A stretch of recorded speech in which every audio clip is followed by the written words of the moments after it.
इब्राहिम की संतान, दाऊद की संतान, यीशु मसीह की वंशावली।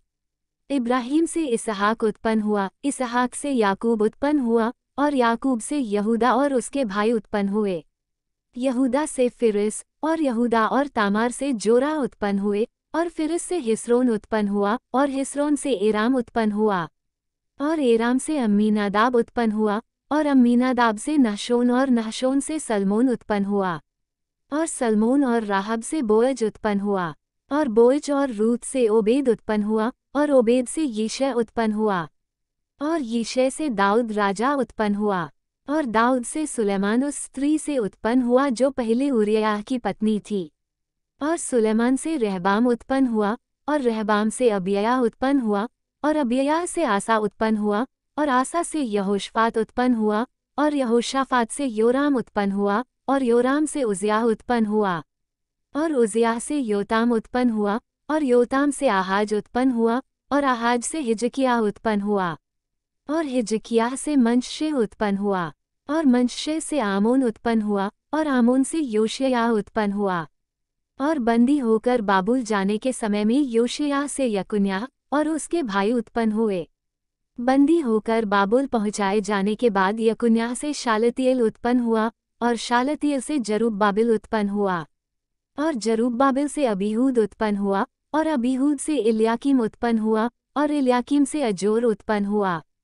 और अजोर से सदोक उत्पन्न हुआ, और सदोक से अखीम उत्पन्न हुआ, और अखीम से इलीहूद उत्पन्न हुआ, और इलीहूद से इलियाजार उत्पन्न हुआ, और इलियाजा से मत्तान उत्पन्न हुआ, और मत्तान से याकूब उत्पन्न हुआ, और याकूब से यूसुफ उत्पन्न हुआ जो मरियम का पति था, जिससे यीशु जो मसीह कहलाता है उत्पन्न हुआ। इब्राहिम से दाऊद तक सब 14 पीढ़ी हुई, और दाऊद से बाबुल को बंदी होकर पहुँचाए जाने तक 14 पीढ़ी, और बंदी होकर बाबुल को पहुँचाए जाने के समय से लेकर मसीह तक 14 पीढ़ी हुई। अब यीशु मसीह का जन्म इस प्रकार से हुआ कि जब उसकी माता मरियम की मंगनी यूसुफ के साथ हो गई, तो उनके इकट्ठे होने के पहले से वो पवित्र आत्मा की ओर से गर्भवती पाई गई। सो उसके पति यूसुफ ने, जो धर्मी था और उसे बदनाम करना नहीं चाहता था, उसे चुपके से त्याग देने की मनसा की।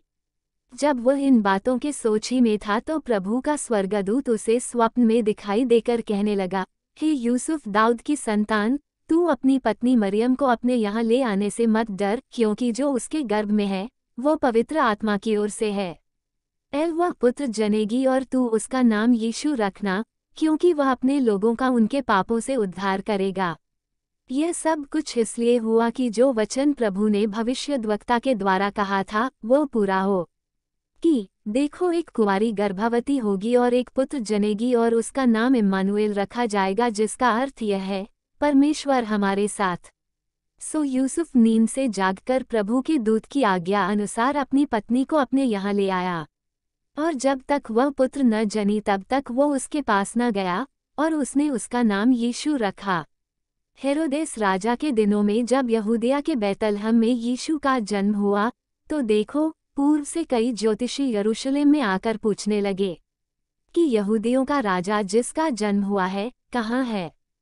क्योंकि हमने पूर्व में उसका तारा देखा है और उसको प्रणाम करने आए हैं।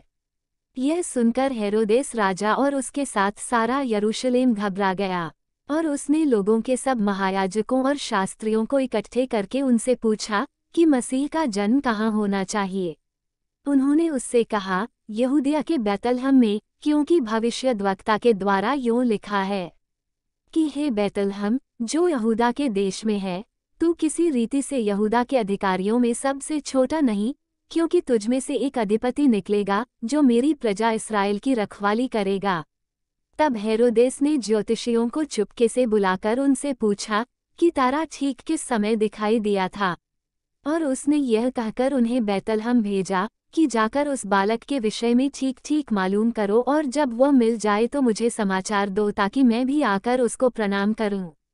वे राजा की बात सुनकर चले गए, और देखो, जो तारा उन्होंने पूर्व में देखा था वो उनके आगे आगे चला, और जहाँ बालक था उस जगह के ऊपर पहुंचकर ठहर गया। उस तारे को देखकर वे अति आनंदित हुए, और उस घर में पहुंचकर उस बालक को उसकी माता मरियम के साथ देखा, और मुंह के बल गिरकर उसे प्रणाम किया, और अपना अपना यैला खोलकर उसे सोना और लोबान और गंधरस की भेंट चढ़ाई। और स्वप्न में यह चितनी पाकर कि हेरोदेस के पास फिर न जाना, वे दूसरे मार्ग से होकर अपने देश को चले गए। उनके चले जाने के बाद देखो, प्रभु के एक दूत ने स्वप्न में यूसुफ को दिखाई देकर कहा, उठ, उस बालक को और उसकी माता को लेकर मिस्र देश को भाग जा, और जब तक मैं तुझसे न कहूँ तब तक वहीं रहना, क्योंकि हेरोदेस इस बालक को ढूंढने पर है कि उसे मरवा डाले। वह रात को उठकर बालक और उसकी माता को लेकर मिस्र को चल दिया, और हेरोदेस के मरने तक वहीं रहा, इसलिए कि वह वचन जो प्रभु ने भविष्यद्वक्ता के द्वारा कहा था कि मैंने अपने पुत्र को मिस्र से बुलाया पूरा हो। जब हेरोदेस ने यह देखा कि ज्योतिषियों ने मेरे साथ ठट्ठा किया है, तब वो क्रोध से भर गया और लोगों को भेजकर ज्योतिषियों से ठीक ठीक पूछे हुए समय के अनुसार बैतलहम और उसके आसपास के सब लड़कों को जो 2 वर्ष के व उससे छोटे थे मरवा डाला। तब जो वचन यिर्मयाह भविष्यद्वक्ता के द्वारा कहा गया था वह पूरा हुआ कि रामाह में एक करुण नाद सुनाई दिया, रोना और बड़ा विलाप। राहेल अपने बालकों के लिए रो रही थी और शांत होना न चाहती थी, क्योंकि वे हैं नहीं। हेरोदेस के मरने के बाद देखो, प्रभु के दूत ने मिस्र में यूसुफ को स्वप्न में दिखाई देकर कहा कि उठ, बालक और उसकी माता को लेकर इस्राएल के देश में चला जा, क्योंकि जो बालक के प्राण लेना चाहते थे वे मर गए। वह उठा और बालक और उसकी माता को साथ लेकर इस्राएल के देश में आया। परंतु यह सुनकर कि अरिखलाउस अपने पिता हेरोदेस की जगह यहूदिया पर राज्य कर रहा है, वहां जाने से डरा और स्वप्न में चितनी पाकर गलील देश में चला गया और नासरत नाम नगर में जा बसा, ताकि वो वचन पूरा हो जो भविष्यद्वक्ताओं के द्वारा कहा गया था कि वह नासरी कहलाएगा। उन दिनों में यूहन्ना बपतिस्मा देने वाला आकर यहूदिया के जंगल में यह प्रचार करने लगा कि मन फिराओ, क्योंकि स्वर्ग का राज्य निकट आ गया है। यह वही है जिसकी चर्चा यशायाह भविष्यद्वक्ता के द्वारा की गई कि जंगल में एक पुकारने वाले का शब्द हो रहा है कि प्रभु का मार्ग तैयार करो, उसकी सड़कें सीधी करो। यह यूहन्ना ऊंट के रोम का वस्त्र पहने था और अपनी कमर में चमड़े का पटुका बांधे हुए था, और उसका भोजन टिड्डियां और बनमधु था। तब यरूशलेम के और सारे यहूदिया के और यरदन के आसपास के सारे देश के लोग उसके पास निकल आए और अपने अपने पापों को मानकर यरदन नदी में उससे बपतिस्मा लिया। जब उसने बहुतेरे फरीसियों और सदूकियों को बपतिस्मा के लिए अपने पास आते देखा, तो उनसे कहा कि हे सांप के बच्चों, तुम्हें किसने जता दिया कि आने वाले क्रोध से भागो? सो मन फिराव के योग्य फल लाओ, और अपने अपने मन में यह न सोचो कि हमारा पिता इब्राहिम है, क्योंकि मैं तुमसे कहता हूँ कि परमेश्वर इन पत्थरों से इब्राहिम के लिए संतान उत्पन्न कर सकता है। और अब कुल्हाड़ा पेड़ों की जड़ पर रखा हुआ है, इसलिए जो जो पेड़ अच्छा फल नहीं लाता वह काटा और आग में झोंका जाता है। मैं तो पानी से तुम्हें मन फिराव का बपतिस्मा देता हूँ, परंतु जो मेरे बाद आने वाला है वो मुझसे शक्तिशाली है, मैं उसकी जूती उठाने के योग्य नहीं, वो तुम्हें पवित्र आत्मा और आग से बपतिस्मा देगा। उसका सूप उसके हाथ में है, और वो अपना खलिहान अच्छी रीति से साफ करेगा और अपने गेहूं को तो खत्ते में इकट्ठा करेगा, परंतु भूसी को उस आग में जलाएगा जो बुझने की नहीं। उस समय यीशु गलील से यरदन के किनारे पर यूहन्ना के पास उससे बपतिस्मा लेने आया। परंतु यूहन्ना यह कहकर उसे रोकने लगा कि मुझे तेरे हाथ से बपतिस्मा लेने की आवश्यकता है और तू मेरे पास आया है। यीशु ने उसको यह उत्तर दिया कि अब तो ऐसा ही होने दे, क्योंकि हमें इसी रीति से सब धार्मिकता को पूरा करना उचित है। तब उसने उसकी बात मान ली, और यीशु बपतिस्मा लेकर तुरंत पानी में से ऊपर आया, और देखो, उसके लिए आकाश खुल गया, और उसने परमेश्वर के आत्मा को कबूतर की नाई उतरते और अपने ऊपर आते देखा। और देखो, यह आकाशवाणी हुई कि यह मेरा प्रिय पुत्र है, जिससे मैं अत्यंत प्रसन्न हूँ। तब उस समय आत्मा यीशु को जंगल में ले गया ताकि इब्लीस से उसकी परीक्षा हो। वह 40 दिन और 40 रात निराहार रहा। अंत में उसे भूख लगी। तब परखने वाले ने पास आकर उससे कहा, यदि तू परमेश्वर का पुत्र है तो कह दे कि ये पत्थर रोटियां बन जाएं। उसने उत्तर दिया कि लिखा है कि मनुष्य केवल रोटी ही से नहीं परंतु हर एक वचन से जो परमेश्वर के मुख से निकलता है जीवित रहेगा। तब इब्लीस उसे पवित्र नगर में ले गया और मंदिर के कंगूरे पर खड़ा किया और उससे कहा, यदि तू परमेश्वर का पुत्र है तो अपने आप को नीचे गिरा दे, क्योंकि लिखा है कि वह तेरे विषय में अपने स्वर्गदूतों को आज्ञा देगा और वे तुझे हाथों हाथ उठा लेंगे, कहीं ऐसा न हो कि तेरे पांवों में पत्थर से ठेस लगे। यीशु ने उससे कहा, यह भी लिखा है कि तू प्रभु अपने परमेश्वर की परीक्षा न कर।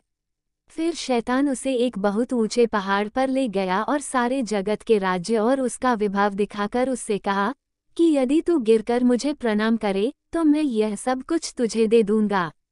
तब यीशु ने उससे कहा, हे शैतान, दूर हो जा, क्योंकि लिखा है कि तू प्रभु अपने परमेश्वर को प्रणाम कर और केवल उसी की उपासना कर।